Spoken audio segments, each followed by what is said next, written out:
Questions కూడా చేశారు. Education reforms మార్చాలన్నారు. కొంతమంది కాలర్స్ ఉన్నారు. కాలర్స్తో మాట్లాడడం. ప్రసాద్ గారు ఫ్రమ్ విజయనగరం. రైట్, ప్రసాద్ గారు మాట్లాడండి. నమస్తే అండి. ఇప్పుడు పవన్ కళ్యాణ్ గారు చెప్పిన ట్వీట్ మీద ఇంతలా కొంతమంది విమర్శిస్తున్నారు, కొంతమంది కామెంట్స్ పెడుతున్నారు, బానే ఉంది. మరి వీళ్ళకి స్టూడెంట్స్ యొక్క వాళ్ళకి అన్యాయం జరిగిన మాట వాస్తవం. దానికి మళ్ళీ రీకండక్ట్ చేశారు ఎగ్జామ్. ముందు పేపర్ లీక్ అయినప్పుడు రాసిన వాళ్ళు అందరూ కూడా మళ్ళీ ఎగ్జామ్ రాశారు. వాళ్ళకి మళ్ళీ ర్యాంక్ వచ్చినాయో సీట్లు వచ్చినాయో ఉద్యమం చేస్తున్నారు. ఉద్యమంలో కొంతమంది తరబడి భారత మాతకి మొగుడెవరు ఇప్పుడు అనేవాళ్ళు, ఇతర మార్కెట్ లో పెట్టారు మీదనేవాళ్ళు, వీళ్ళందరి గురించి వీళ్ళకి ఎవరికి పట్టించలేదా అండి? పోనీ ఓకే, ఏదో వాళ్ళు మాట్లాడారు, కానీ ఆ కాదు ప్రసాద్ గారు ఎవరైనా అలాంటి భాషలు అలాంటి ఇబ్బందికర ఒక బిలీఫ్ ని దెబ్బతీసే విధంగా మాట్లాడితే డెఫినెట్ గా వాళ్ళు కల్ప్రిట్స్, వాళ్ళు డెఫినెట్ గా శిక్షించాల్సింది. అది దేశ సమగ్రతకి ఇబ్బందే కదండి. అల్లా అని ఒకరు అంటారు, రాముడు అని ఒకరు అంటారు, కృష్ణ ఒకరు అంటారు.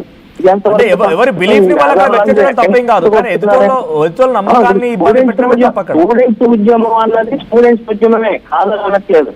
పేపర్ కంటారు, రీ ఎగ్జామ్ పెట్టారు, 1300 మంది అరెస్ట్ చేశారు, మళ్ళీ ఎగ్జామ్స్ రాశారు, అన్ని అయినాయి. ఇప్పుడు ఉద్యమం జరిపిస్తున్నారు. ఎక్కడో అమెరికాలో మొన్నటిదాకా కూర్చుని అక్కడ ఇల్లీగల్ వేసా మీద వచ్చి ఇల్లీగల్ వేసా మీద ఉంటే అక్కడి నుంచి డిపోర్ట్ చేస్తే ఇక్కడికి వచ్చిన వ్యక్తి ఉద్యమం నడుపుతున్నాడు. ఒక ఇందాక ఏదో చూశాను యూట్యూబ్ లో, ఒక యూట్యూబర్ ని తీసుకెళ్లి ఒక ఆడావుడిని తీసుకెళ్లి అక్కడి నుంచి ముద్దు పెట్టుకుంటాడు, మెడపెట్టి నొక్కేస్తాడు. ఇది ఉద్యమం అంటారా? ఒకడేదో జిప్పి చూపెడుతున్నాడు, ఒకడేమో వ్యాన్ లోనేమో పెట్రోల్ ట్యాంక్ ఓపెన్ చేసి నిప్పు పెడుతున్నాడు. ఇది ఉద్యమం అంటారా అసలు? ఇప్పుడు అక్కడ జరుగుతున్న ఉద్యమం కాదంటారు కదా, క్లియర్ గా కనబడుతుంది కదండి దేశంలో ఏదో కొత్త జరుగుతుందన్న విషయం. అక్కడ జరుగుతున్న ఉద్యమం కాదంటారు అయితే నాశనం చేసేది. అది ఉద్యమం తప్పుదారి పట్టేసింది. అదే కదా ఇప్పుడు పవన్ కళ్యాణ్ గారు అన్నాడు. ఆయన ఏం తప్పు అన్నాడు? తప్పు దారి పట్టింది అన్నాడు. దాన్ని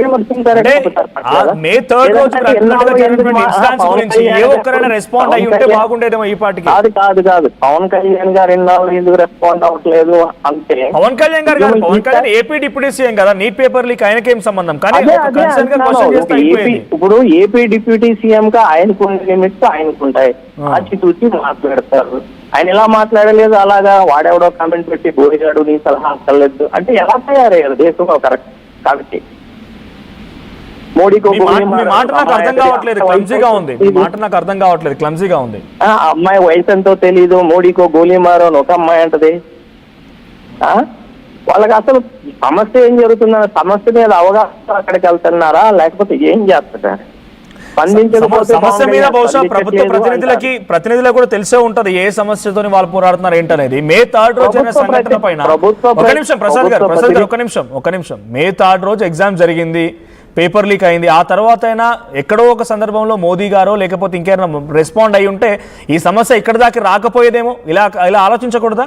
మీరు అన్నదానికి ఒప్పుకుంటాను. అది రెస్పాన్సిబిలిటీ లేకుండా ఎగ్జామ్ పవన్ కళ్యాణ్ అనే వ్యక్తి ఏపీ డిప్యూటీ సీఎం, రెస్పాండ్ అయినా కాకపోయినా ఆయనకు బాడుతుంటే అయితే అవుతారు, లేకుంటే ఆయన స్థానం లిమిటెడ్. ఈ నీట్ పేపర్ లీక్ విషయంలో ఆయన స్థానం లిమిటెడ్ మాత్రమే, వెరీ లిమిటెడ్. ఆయన ఒక ఏపీకి మాత్రమే డిప్యూటీ సీఎం. కానీ దేశవ్యాప్తంగా సమస్యగా ఉంది కాబట్టి అక్కడ ప్రతినిధులు మాట్లాడితే బాగుండేది. ఇప్పుడు రియాక్ట్ అయ్యారు. ఆయన రియాక్ట్ అవ్వకపోయినా కూడా ఆయన ఎవరు క్వశ్చన్ చేసేవారు కదా, దానికి అగేన్స్ట్ గా మాట్లాడేవారు కాదు. అక్కడ ఏపీ అనేటువంటి సమస్య ఏదైనా ఉంటే ఆయన డెఫినెట్గా రియాక్ట్ అవ్వాల్సింది. దేశవ్యాప్తంగా ఇష్యూ ఉంది కాబట్టి అక్కడ నుంచి రియాక్షన్స్ రాలేదనేదే ఈ ప్రొటెస్ట్. సరే, మీరు అంటున్నట్టుగా అక్కడ విచ్ఛిన్నకర శక్తులు నిజంగానే ఉంటే దే షుడ్ బి పనిష్ డెఫినెట్గా. రాముడి గురించి మాట్లాడిన వాళ్ళైనా సరే, అల్లా గురించి మాట్లాడిన వారైనా సరే, యాంటీ నేషనల్ స్లోగన్స్ ఇచ్చిన వారైనా సరే, డెఫినెట్గా పవన్ కళ్యాణ్ ఇచ్చిన ట్వీట్ ప్రకారంగా వాళ్ళందరూ కూడా డెఫినెట్గా పనిషబుల్గా ఉండాల్సిందే, వాళ్ళు పనిష్ చేయాల్సిందే. కానీ డెఫినెట్గా అక్కడ క్వశ్చన్ రేజ్ అవుతుంది. నితిన్ నవీన్ గారు రథం మీద వెళ్తున్న సమయంలో హనుమంతుడి వేషంలో ఒక వ్యక్తి వచ్చి బీజేపీ జెండా పట్టుకొని చిందులేస్తున్నారు. ఆ రోజు కానీ తప్పిదం మేము రాముడి గురించి మేము తప్పే బూతులేం మాట్లాడలేదు కదా అనే రకంగా వాళ్ళు చెప్తున్నారు వివరణ. మీరు చూసినట్టుగా 1-2 వీడియోలో కూడా రెగ్యులర్ ఫాలో అప్ చేస్తున్నాం కాబట్టి ఈ క్వశ్చన్స్ రేజ్ అవుతున్నాయి. సో మీరు ఏమైనా రియాక్ట్ అవుతారా దీని మీద? చాలా వన్ సైడ్ గానే వినపడుతుంది. మీ వాదన కూడా వన్ సైడ్ గానే వినపడుతుంది. అర్థం కాలేదు. మీ వాదన కూడా వన్ సైడ్ గానే వినపడుతుంది సార్. నా మాట కూడా వినండి సార్. నేను అడుగుతుంది వన్ సైడ్ మీ వాదన కూడా వన్ సైడ్ గా వినబడుతుంది. అది ఎంత వరకు సమంజసం? అది ఉద్యమం అంటారా? పోలీసులు అలా కొట్టే అక్కడ జరిగేటువంటి పరిణామాలు ఆ రకంగా ఉంటే వాళ్ళని పనిష్ చేయాల్సిందే. పరిణామాలు ఆ రకంగా ఉండవలసినవి అంటే మీకు తెలియదా? 13 మందిని అరెస్ట్ చేయడం మీకు తెలియదా? రీ ఎగ్జామ్ పెట్టడం తెలియదా? గత ఎగ్జామ్ లో పాల్గొన్న ఒకసారి ఎలక్షన్స్ అయిపోయిన తర్వాత 5 సంవత్సరాల వరకు మధ్యలోనే వెళ్ళేది ఎలక్షన్ తప్పుగా ఉందని మళ్ళీ ఎలక్షన్ పెడితే ఒప్పుకోరు రాజకీయ నాయకులు, విద్యార్థులకు మళ్ళీ ఎగ్జామ్లు రాయాలి అంటే ఒక్కసారి జరిగితే ఏం కాదు, 2 సార్లు లీక్ అయింది, చాలా లీక్స్ జరుగుతూ ఉన్నాయి. దీని క్వశ్చన్ చేసి తప్పేంటి? ఎగ్జామ్స్ రాయాలి ఏంటి? ఒక్కసారి ఎలక్షన్ జరిగిన తర్వాత 5 ఏళ్ళు మళ్ళీ ఒకసారి మధ్యలో ఎలక్షన్స్ వస్తేనే తల్లాడిపోతాయి రాజకీయ పార్టీలు. విద్యార్థులు మాత్రం నెల రోజుల్లోనే May 3rd ఎగ్జామ్ జరిగితే మళ్ళీ June 21 ఎగ్జామ్ రాయాలి. పోరాడండి, మేధావులందరూ పోరాడండి. ఈ జీపులు తగలబెట్టడం, ప్రభుత్వ ఆస్తులు తగలబెట్టడం ఇదా సమంజసమా? గత 24 రోజుల నుంచో 84 నుంచి వాళ్ళు స్ట్రైక్ లో కూర్చున్నారు. ఏ రోజైనా ఇంత ఉధృతం అయిందా? ఇది అవ్వలేదు కదా. వాళ్ళ స్ట్రైక్ లో వాళ్ళు కూర్చున్నారు, వీళ్ళు పనులు వీళ్ళు చేస్తున్నారు, చేయకుండా లేదు కదా. దేశ ప్రధాన పేపర్ లీక్ ఒకటే కనపడిద్దా భారతదేశంలో? ఇంకే సమస్యలు అర్థం కాలేదు. పేపర్ లీక్ ఒకటే ఉందా సమస్య? ఇంకే సమస్యలు లేవా భారతదేశంలో? అంటే డెవలప్మెంట్ కనిపించట్లేదా? మీకు ఏమీ కనిపించట్లేదా?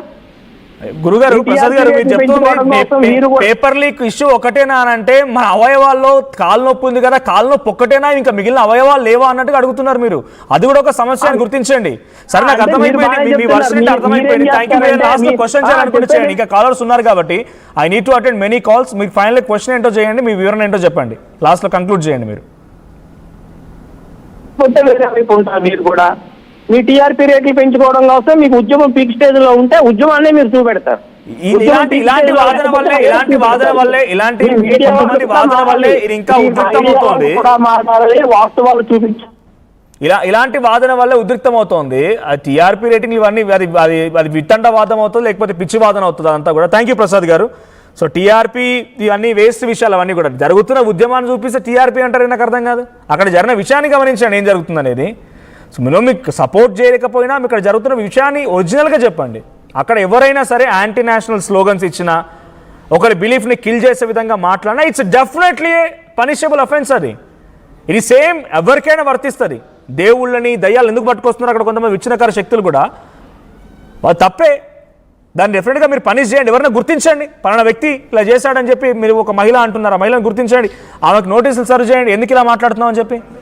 ఇది రీజనల్ కాన్ఫ్లిక్ట్స్ క్రియేట్ చేయడమే కదా, రిలీజియస్ కాన్ఫ్లిక్ట్స్ క్రియేట్ చేయడం అవుతుంది కదా. సో ఇదే విషయాలపైన చాలామంది అక్కడ సీజేపీకి సంబంధించి ఆ జంతర్ మంతర్లకు ప్రొటెక్ట్ జరుగుతున్న సమయంలో వివిధ మీడియాలతో మాట్లాడుతూ ఇలా ఎందుకు మాట్లాడుతున్నారు అన్నప్పుడు, మేము ఎక్కడా ఏదాన్ని అసహించుకోలేదు.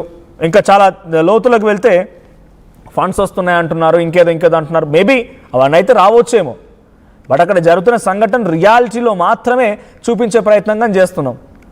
సో మేము ప్రొపగండా మీడియా కిందికి రాము, దట్టు అగెయిన్స్ట్ యాంటీ మీడియా కూడా కాదు. జెన్యూన్గా మీరు కంటిన్యూస్గా గమనించండి, ఆర్టీవీ అక్కడ జరుగుతున్న సంఘటనలు మాత్రమే చూపించే ప్రయత్నం చేస్తుంది. సో ఇప్పుడు కూడా పవన్ కళ్యాణ్ గారు ట్వీట్ చేసిన దాన్ని అంశాన్ని మాత్రమే తీసుకున్నాం, ఆయన ట్వీట్ చేసిన అంశాన్ని మాత్రం వివరిస్తూ ఉన్నాం. సో ఇంకా చాలా కామెంట్స్ వస్తూ ఉన్నాయి. సో కాల్లో మాట్లాడేవాడికి తలకాయ లేదని సంథింగ్, సారీ నేను ఆయన తప్పుబట్టలు అలా అనడం కరెక్ట్ కాదేమో.